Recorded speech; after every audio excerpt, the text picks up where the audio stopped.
because MDMA will tend to bring them closer, which is great. But if you do it at the beginning, it might be too much dependent on MDMA. You wait 6 months, get to know them a bit, and then you can do your MDMA, and that, of course, can bump up the relationship to a whole new level. We always test the medicine before we use it. We test it for purity. So many people, when they take psychedelics, not everyone, but so many people take a psychedelic like LSD or MDMA, and they realize, wait a minute, the way I've been organizing my life, just living to work and just living to make money and just living to keep the same political party in power for decades, maybe that's all wrong. And people get these revelations on psychedelics.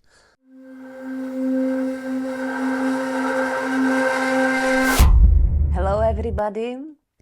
It's my great pleasure to welcome you in our next English episode of Czech Psychedelic Society Tripcast.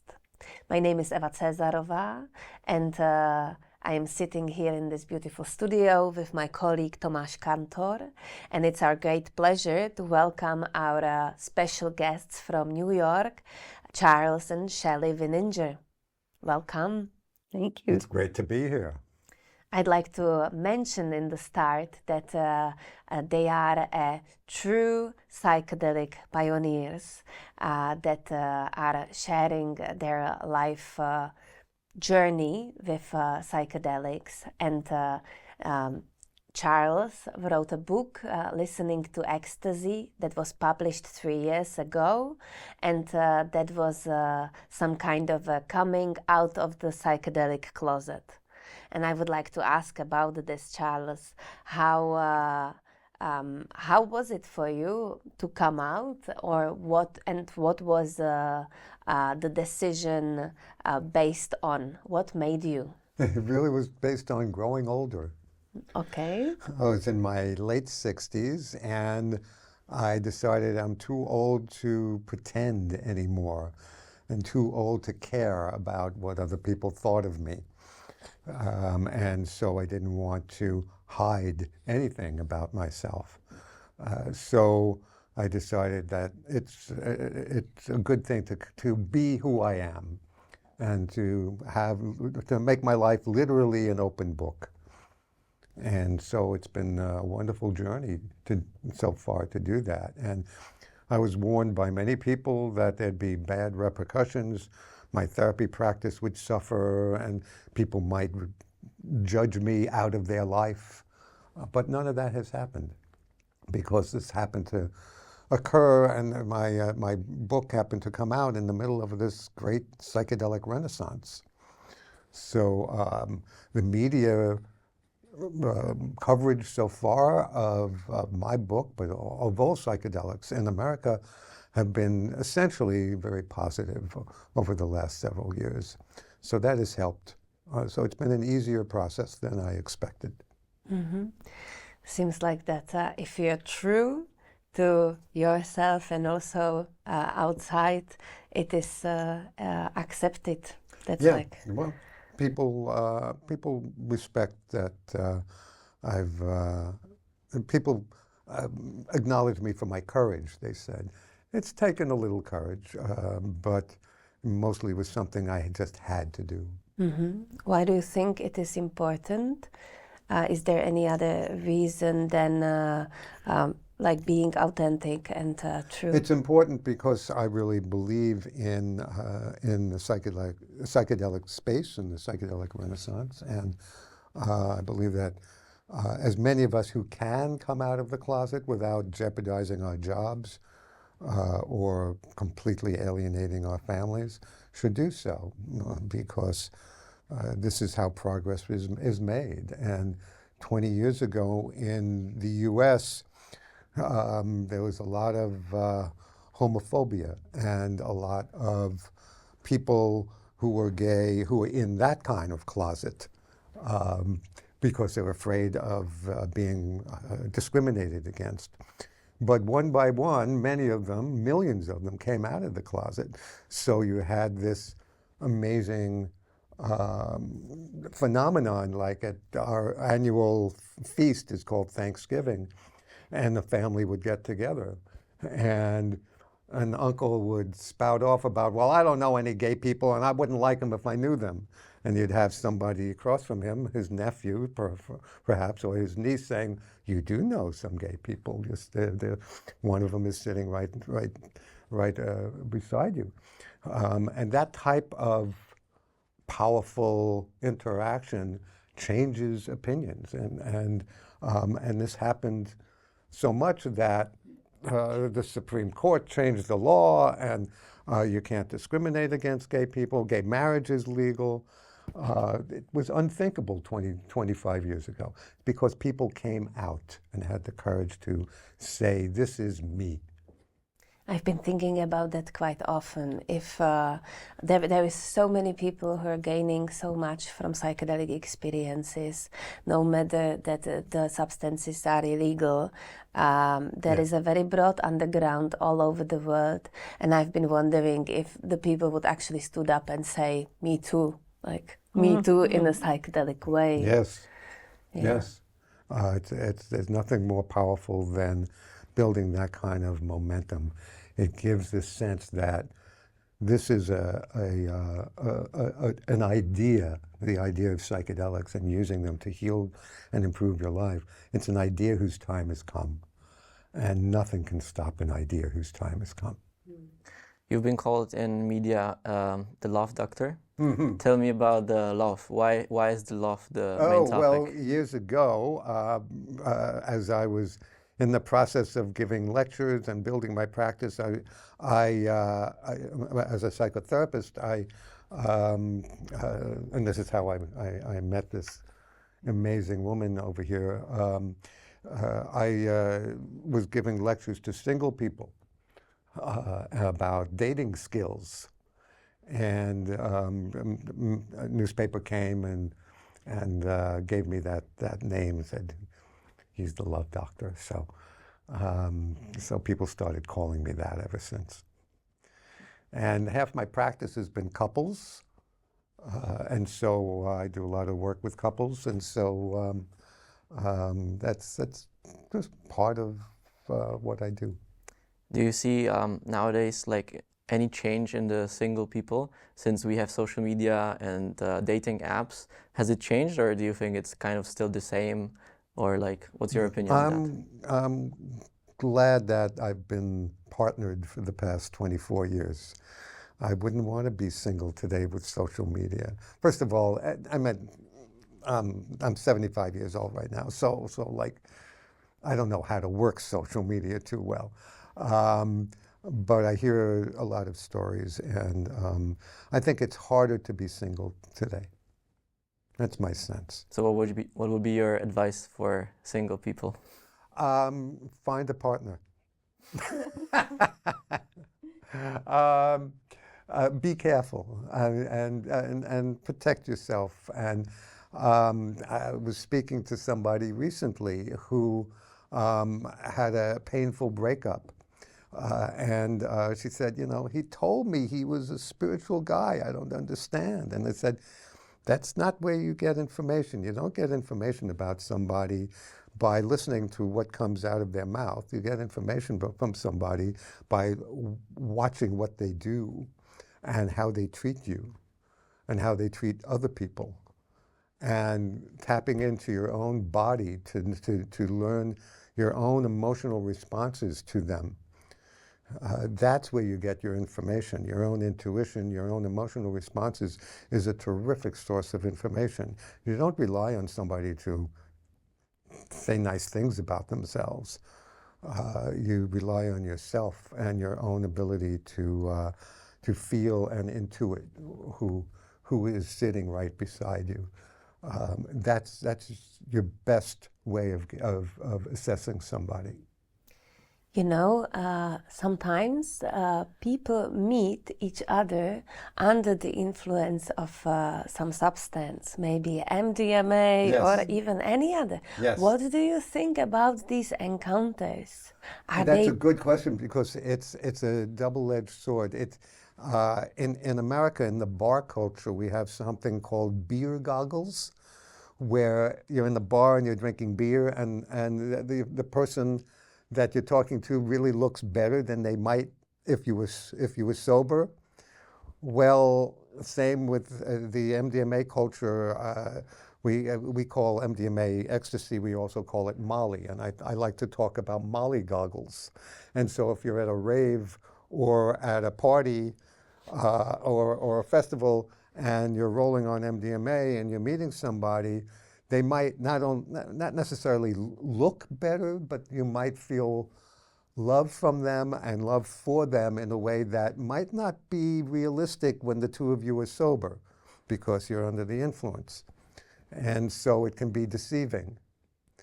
And not necessarily, but it can be. So you have to be careful. And people are so warm and effusive and loving when they're rolling, and you might think, oh, this person really likes me because every time we spoke, they touched my hand and touched my face. They really like me. Yeah, maybe, but maybe they were just high. So you have to be cautious. It's tricky. Yes. So you too are quite open about using MDMA in your relationship. Would you have well, I don't want to say an advice because we do not advise any kind of use, but would you have some wisdom on when within a relationship in the legal sphere when it could be a good time to actually dive in together? I would advise two people who just met and they're starting to date and go out to not do MDMA together for at least 6 months. Mm-hmm. So that they can get to know each other better sober. Because MDMA will tend to bring them closer, which is great, but if you do it at the beginning, it might be too much dependent on MDMA. Wait 6 months, get to know them a bit, and then you can do your MDMA, and that, of course, can bump up the relationship to a whole new level. How was it? I'd like to say something. You had talked about singles, right? One thing that I've discovered over the years is if somebody is into psychedelics, MDMA, things that, right now, unfortunately, are not legal, but my advice is try and find somebody that shares the same interests, because we know many people who are quite lonely when it comes to doing these medicines because their partner doesn't want to have anything to do with it. And at times they tell us, it's sad that my partner won't come. It's actually broken up some people because there's not a common interest. So my advice for any singles, if it's not psychedelics, find somebody that shares at least some of your interests. Why do you think, sorry. Go ahead. Why do you think it's so essential to do it with someone else, not just by yourself? Okay. It's boring. MDMA is the type of medicine where you really want to do it with a partner. I liken it to doing it alone is like getting all dressed up and having nowhere to go. It's really for relating and engaging people. That's the best way to use it. Or unless you're using it with a guide, and the person is guiding you through an experience to help you heal trauma or something like that, that's fine. Otherwise, you want to use it to relate. Mm-hmm. Or with a group. How is it different in a group setting than in a couple setting? Oh, yeah, more people to relate to. It can be a lot of fun. You can make new friends. And, you know, we do group experiences every 2-3 times a year. Mhm. And people have made lots of friends that way. We've started a whole community in New York. Yeah, just by these groups. And there's a time when you're with a group, or even when you're with you know, your partner or a partner, you can take time to yourself, but then you have somebody to go back to. That's why doing it alone can be like, okay, now what? There's just so much time I want to spend with myself. But with a group, you can go to this person and speak to them for 20 minutes, and then you go to this person and speak to them for 5 minutes. You have options, which just makes it more beautiful. And then there's the occasional cuddle puddle. Okay, and what have you learned maybe from these couple or group experiences? What did it give you?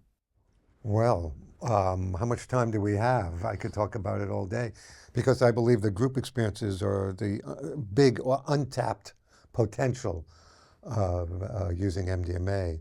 And we've done these experiences for 15 years now and have built this community in New York where people are very grateful to us because, oh, I met all my friends through you, you know, through these experiences.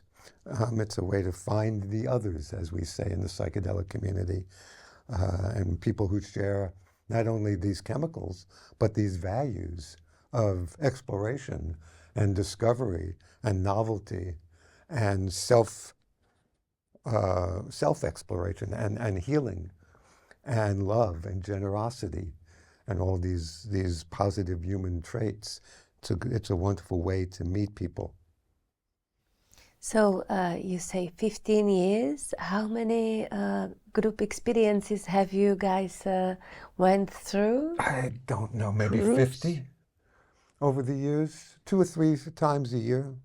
So Yeah, it's 45, 50. yeah, something like that. Sometimes we'll have small groups in the winter. I remember a few years ago, before the pandemic, we had 10 people. Another time, 2 years ago, we had 75 people. What are the safety manners? The what? What's the safety? Like safety? Yeah. How do you protect or eliminate the risks? Have you ever had some like very difficult experience or kind of bad trips? The important thing to keep in mind about group experiences is that, you know, we talk in the psychedelic community about set and setting. And the setting is your environment.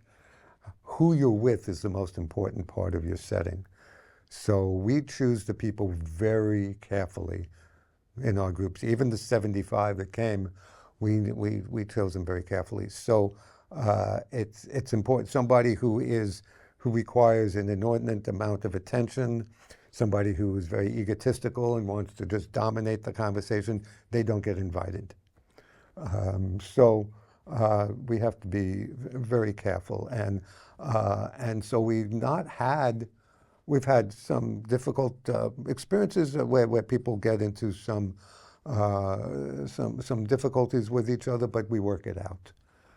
And so nothing bad has happened, you know. And so safety first with using psychedelics, and emotional safety, of course, with group experiences is the most important thing. But we're also following safety protocols with the medicine itself. Like we always test the medicine before we use it. We test it for purity. We don't use pressed pills. We use a powder and we test it. The reason you don't use a pressed pill is because even if you can test it for purity, you really don't know the dosage unless you get it tested in a lab. But we test it with a testing kit at home. And unless it's absolutely pure, we never use it. Mm-hmm. And we have a scale that weighs it to the milligram, so we know exactly the dose that we're taking. And also the protocols like keeping hydrated, especially some of our events are outdoors in the warm weather. You need to drink water with electrolytes and replenish your system afterwards with supplements like magnesium and 5-HTP and eat well that night and sleep well that night. And a lot of safety protocols that need to be followed. Mm-hmm. I also heard of like don't have nothing on your list for the next day, which I think is a often mistake because people come out of this of an experience and then the next day have to go to work and manage a lot of things, Yes. and then there is a big surprise of feeling kind of depressed or down. Or wishing that they just didn't have to have any responsibilities the day after. The day after is good for integration and an afterglow feeling. And so an afterglow feeling can last for days or weeks. But no, we will never roll on a Sunday, for example, where I have to work on a Monday. Ever. Never do that. And what would you actually say about integration of these experiences? The integration is the most important piece. Okay. So without the integration, it's just a unique, novel, perhaps wonderful experience that doesn't have to make a difference in your life. With the integration, you learn about how to keep the experience going as best you can in your sober life. So with the group experiences, that means that we have people sign on to a group, a chat over WhatsApp or Signal, so that it can be a safe and protected chat, so people can stay connected. The best integration method is community and keeping the community going. But for couples, there's a lot of integration techniques that people use after they have rolled for on a Saturday, for example. You want to talk about some of the integration? It's all on me, huh? Okay. All right. I'm trying to think. Well, one that I mentioned last night at the talk was the ritual that Shelley and I have, which I suggest to couples, which is very simple. The end of each day, we debrief. We share with each other how our day was, but we do it in a very simple and structured way, which is one person goes and the other person listens. One person speaks, the other person listens. And Shelley might tell me about her day for 5 minutes or 35 minutes. All I do is listen. I don't give advice. I don't, or anything like that. And when she's done, then it's my turn, and then I speak, and then, and she listens. And that simple ritual every day keeps us connected through the week. And for couples who, especially couples who have kids or who have demanding jobs or both, this is a way to stay connected in the course of a week or a month. Because couples tend to, their lives, their work lives, or their children tend to get them disconnected from each other. This is a way of integrating that terrifically bonding MDMA experience. I would like to ask, would you have some personal experience of how really MDMA, or maybe even other psychedelic, like changed a thing in your life? Like when it really, the integration did a big move within? It's not, it didn't happen after one experience. It didn't happen after 5 experiences. We're talking about MDMA. For me, over years of doing it, I've learned to forgive my ex-husband for all the stuff I went through with him, and forgive my mother. And that was a big one, because I did not like my mother. My mother was very narcissistic and I just didn't like her. She was pretty abusive to you. She was verbally abusive, always commenting about things about me. And, but over the years, I realized it wasn't about me. It was coming from her relationship with her parents. And actually, I spoke to her sister, my aunt, and my aunt agreed that, yeah, it was her upbringing. So my mother got married at the age of 18, had me when she was 20. She didn't know how to take care of a child. So, and I've forgiven her for that.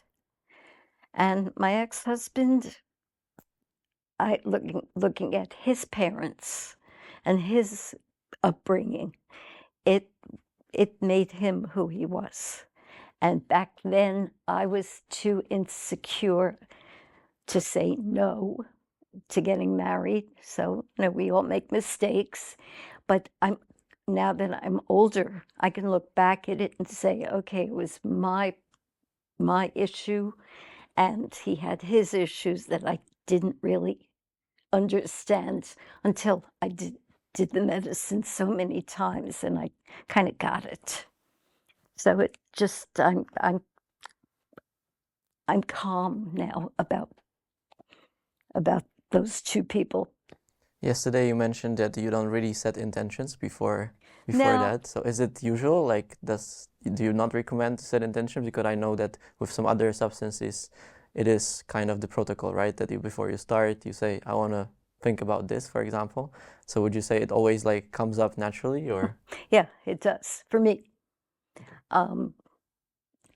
Well, occasionally, like certain medicines years ago, I remember very, very well, Charley and I did LSD in the house, and I wanted to work on loving myself, because I had a weight problem, and I just said, I need to really figure out me.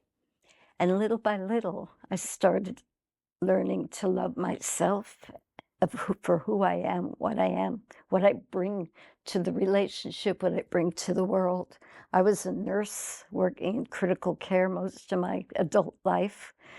So I had a lot to give. And by doing medicines and working on that aspect of me, I'm like, I'm doing a pretty good job.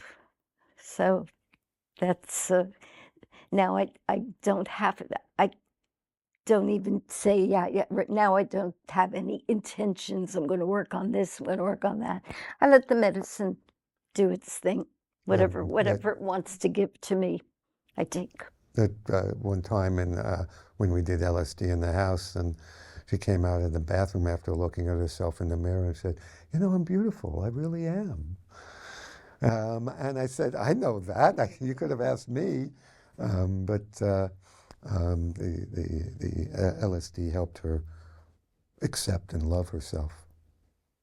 So you said not really setting intentions. Are there any other protocols that you try to follow, either in the couples therapy or in the group settings, or is it just really letting the medicine do its job? Yeah, I mean, it's fine to have people, for people to have intentions, but they need, and to be specific about what they want to accomplish or experience. But once you take the medicine, you need to let it go, because it's the best way to have a good experience with MDMA or any medicine like this is to not fight it, and whatever comes up is what should come up. Like we say, the medicine might not give you what you want, but it's going to give you what you need. And so you can set an intention, but then you let it go and let the medicine take you where it will. I think that when you set an intention, at least from my own experience, it usually gets there, but very often a different way than we thought that it will take. And it's very difficult to let the mind go to the back and maybe just observe of what's going on. Yes. Because the root is very often very different than we would expect. Yes, that's right. Yeah.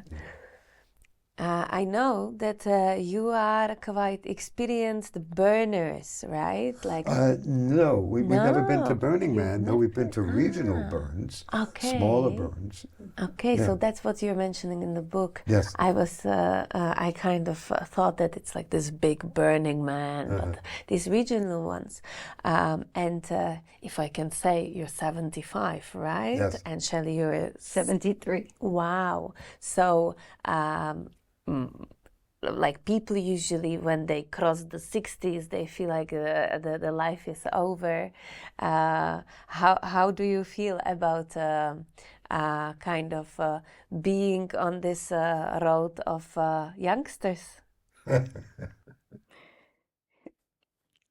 When I do medicines, I become ageless. I don't think about, oh, I'm old, or anything like that. I'm ageless. That's great answer. And medicines also, if I have any pain, I don't feel it. So I can be as young as I want. I like the idea of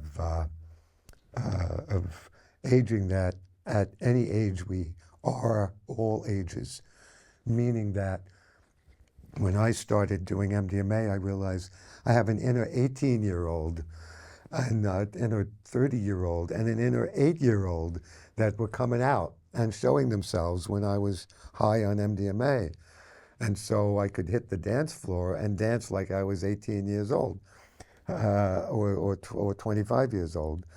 And I could play with others in a way where I feel like I was in the sandbox as a kid. Just giggling and having fun like an innocent child again.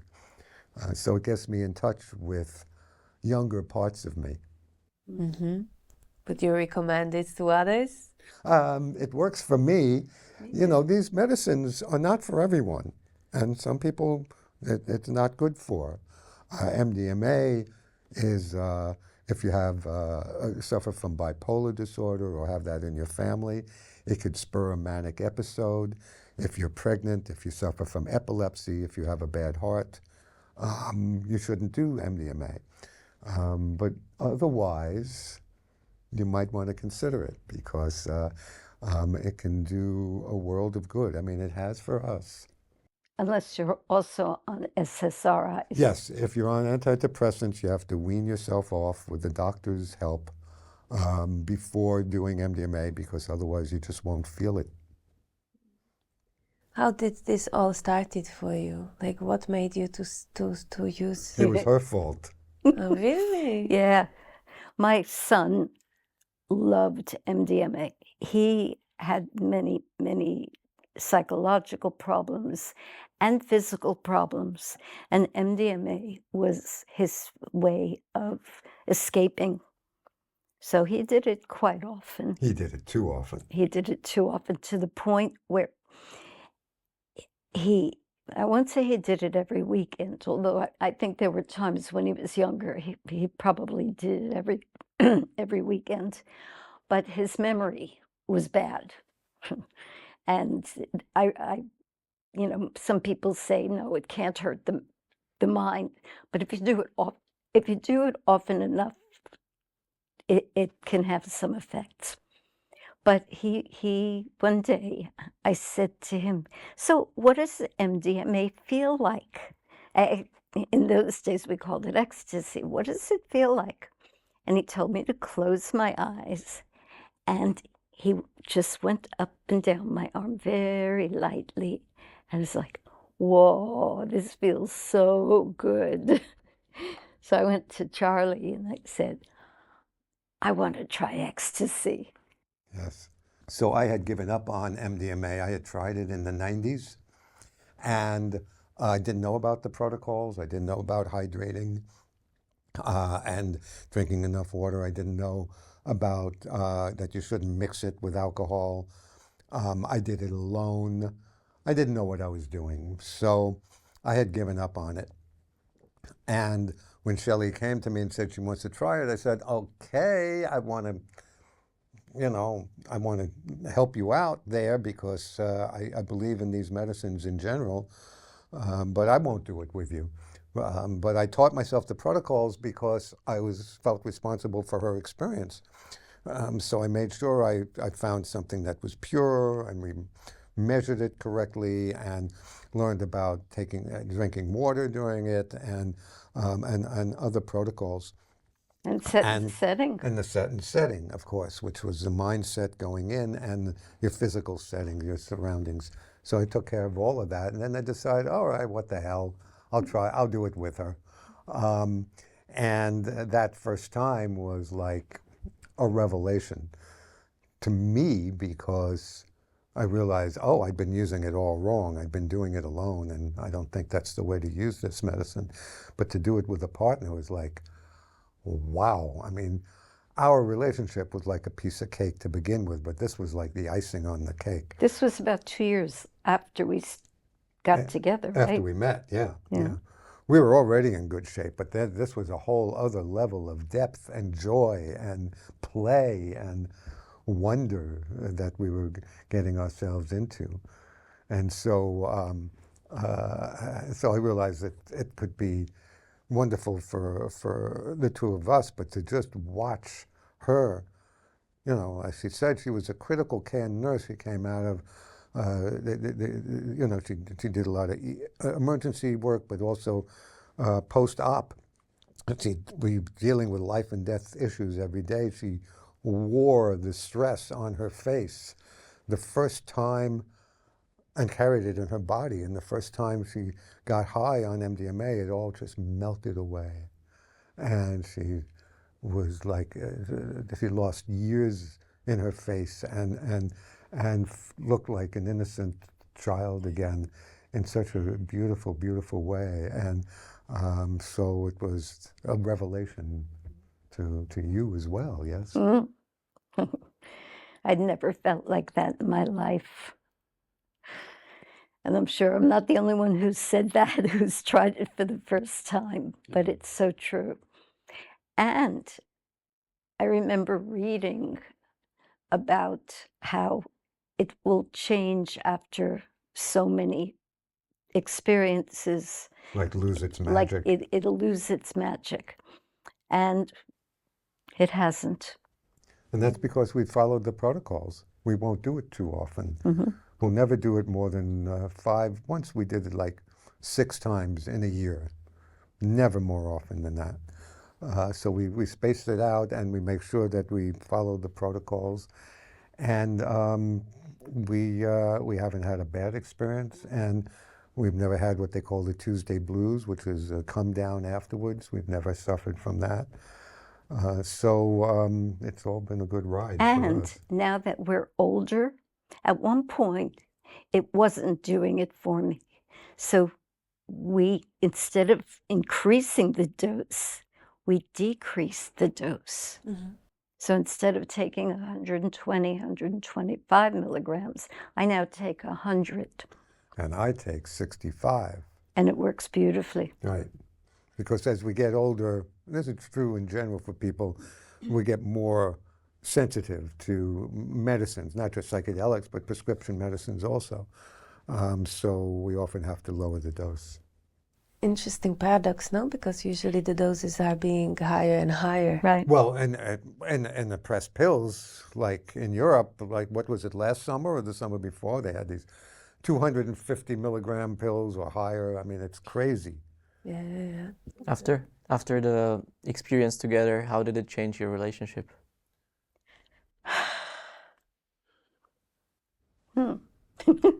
Well, you stopped beating me. Oh, stop it. Like I say, we're unusually compatible, so we got along very well from the start. But this added a whole other layer of joy and fun to the relationship, especially when we'd started adding more people, meaning these group experiences. And while we're monogamous, if we're not polyamorous, having more people really, and to share this very deeply intimate experience with, that's when we started these group experiences, added a whole other level of joy for us as we were finding the others and spurring a community. And joy and meaning. It gave meaning to the relationship. The relationship was not just about us. It was about other people and building a community. So it made our relationship devoted and dedicated to something bigger. Well, so it was after that that he asked me to move in with him, right? Mm-hmm. And when we moved in together, we tried to figure out what can we do to get community together. So we decided to do potluck dinners.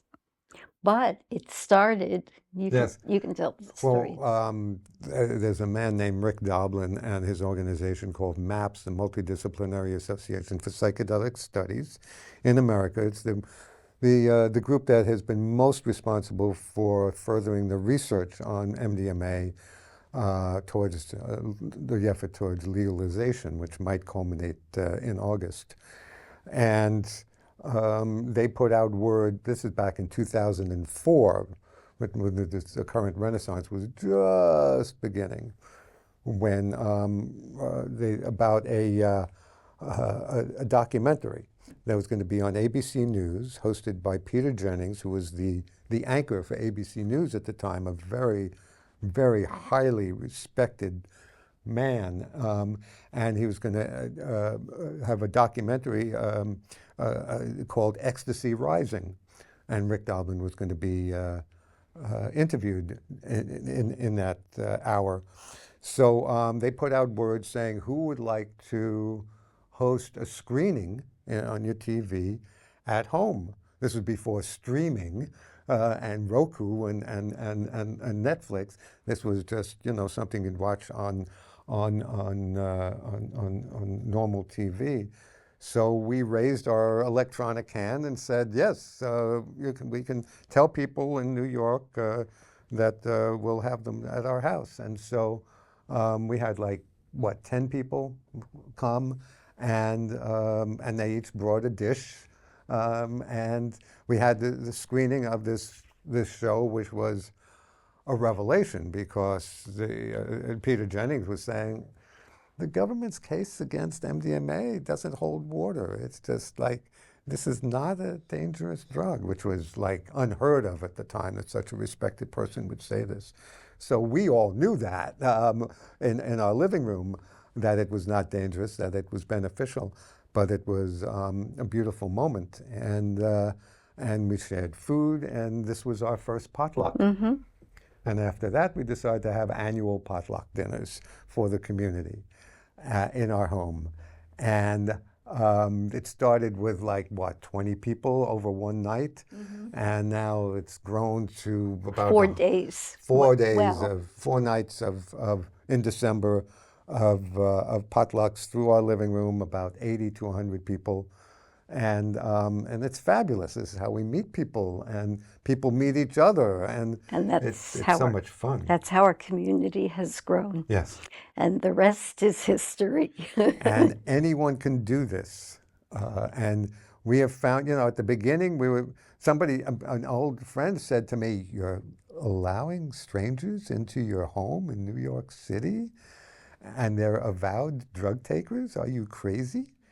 And it made me scared. And I thought, okay, well, maybe I'm not interviewing them and vetting them. And maybe, so I started asking people over the phone when they would call and say, I'd like to come to your potluck. I said, well, tell me about your journey. Tell me about you. Tell me, what brought you into this? Because we didn't want any narcs. We didn't want any people working for the government to come and bust people.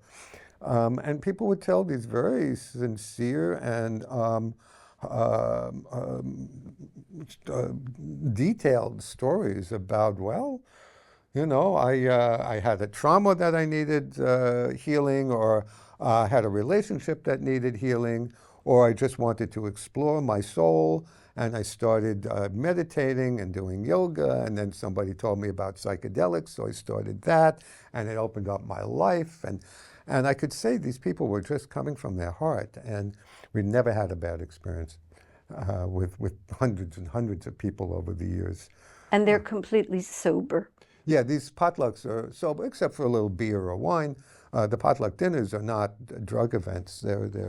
They're just dinners, and it's all around talking and meeting each other. And anyone can do this, and you can do it here if you're open to it. It's a wonderful way of growing the community. We used to have psychedelic dinners at Czech Psychedelic Society, which I hosted in different places. Yeah, maybe we come back to it. But you mentioned Rick Doblin, and also the situation in America right now is we are on a crucial breakthrough point, Yes. I would dare to say, with FDA deciding if MDMA will become a regulated medicine for MDMA-assisted psychotherapy for treating of post-traumatic stress disorder. And I know that you're quite active in this field. Yes. Would you want to specify more what? Well, we're having a bit of a crisis point because the FDA, before they pass judgment, they have an advisory committee meet and vote on it.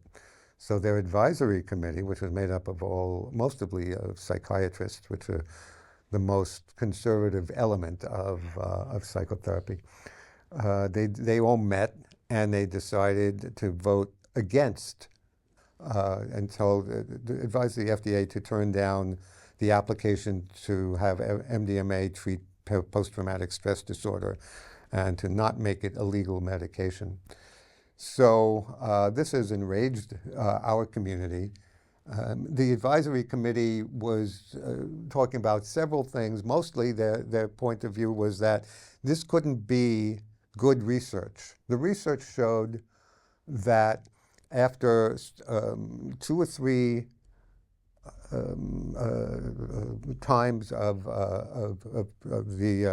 the research MDMA research experience. subject taking MDMA interspersed with therapy, and these were people with the worst kinds of battle trauma or women who had been sexually abused. 2/3 of them after this treatment no longer met the qualifications for PTSD. And it's either a year or 6 months or a year afterwards with no further treatment, that figure of 67% went up to 73% with no further treatment. And the committee said, well, this couldn't be valid research because you can't double blind the treatment. You can't have a blind study because people know when they're getting the MDMA. And I have a cartoon here, which is a cute cartoon. There are people sitting on a couch talking to each other just very quietly, and there are other people in the middle of the room dancing naked. And the person on the couch is turning to the other person on the couch and saying, so I'm guessing we're in the placebo group? And you can't double blind a study with psychedelics on MDMA because the person getting it, of course, knows that they're getting a powerful psychedelic. I think you can, because here in Prague we have a double-blinded psychedelic study that is comparing the effect of psilocybin, ketamine, and active placebo, or like active benzodiazepine. So then you could double-blind psychedelic with another psychedelic. With another psychedelic, yes, you could, but the placebo, I don't know what kind of active placebo that could be. Like the benzodiazepine, it makes people to at least feel something.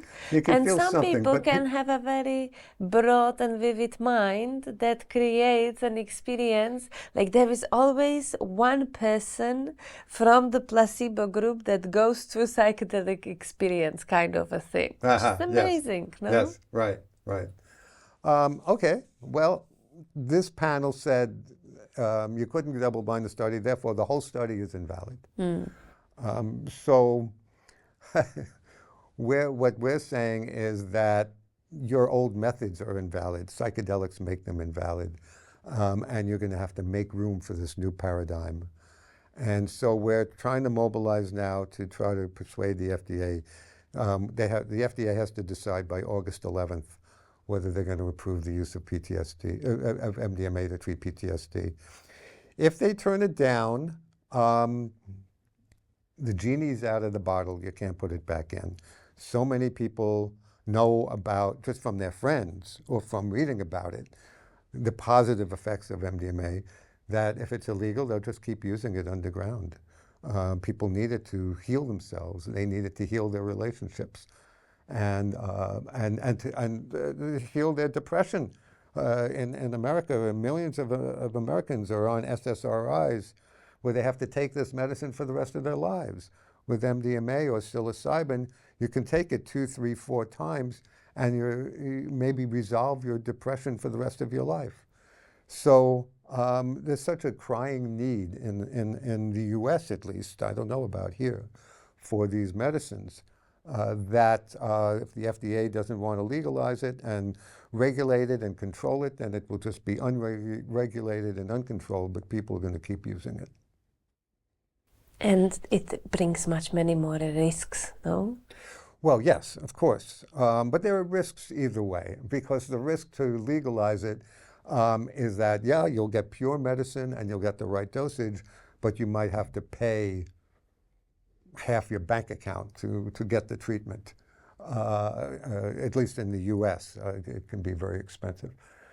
So that can be another controversial point that needs to be dealt with as time goes on. The ones who suffer with that are marginalized people of color who can't afford this. Or poor people. Or yeah. poor people. In Czech, we have a psychedelic clinic, PSYON, that is offering ketamine-assisted psychotherapy, and from most of the part, it's covered by the insurance. That's wonderful. Nice. Yeah, and we're looking forward to that in America, where psychedelic therapy can be covered by insurance. And the insurance companies should cover it because it's going to be cheaper for them in the long run for have people have a few psychedelic experiences and not have to be on these other drugs or deal with alcoholism or all the repercussions of severe trauma. It's economical for the insurance companies to get on board with this treatment. Of course, then, as we know, the pharmaceutical companies and the alcohol companies may not like that either. No. So there's always going to be fighting. Yeah, it's always going to be controversial. It's always going to be about money. Yeah. I'd like to bring up one of the last things, because I think soon we shall finish, which you mentioned yesterday at the breakfast, which is that when there is a medicine that is working for some patients, we should do our best in order to make it available, and maybe then to look on how to regulate it, how to find the space within the society where it fits the best. And I really like that perspective, because we have so many regulations and so many laws and safety manners, and that is making it so hard to bring a new medicine to the society. Instead of... There's another reason. It's because people in power know, just from their own understanding of the way things work and the way power works, that these medicines are a threat. That psychedelics really are revolutionary medicines. And that so many people, when they take psychedelics, not everyone, but so many people take a psychedelic like LSD or MDMA, and they realize, wait a minute, the way I've been organizing my life, just living to work and just living to make money and just living to keep the same political party in power for decades, or maybe the entire capitalist system that has created this global warming effect that's destroying the future of my kids. Maybe that's all wrong. And people get these revelations on psychedelics. So the powers that be understand this, and that's why they're pushing back. I think that's a very good kind of closing. Okay. So I would like to thank you very much for accepting our invitation, not only to the studio and our Czech Psychedelic Society Tripcast, but also for the talk that happened yesterday at the Philosophical Faculty, and that we recorded and will share the recordings with publics and with those who couldn't attend. And I hope that the message that you both are carrying will spread more to the world. Thank you so much for having us on. Thank you. Thank you for coming. It's been fun. Yeah. All right.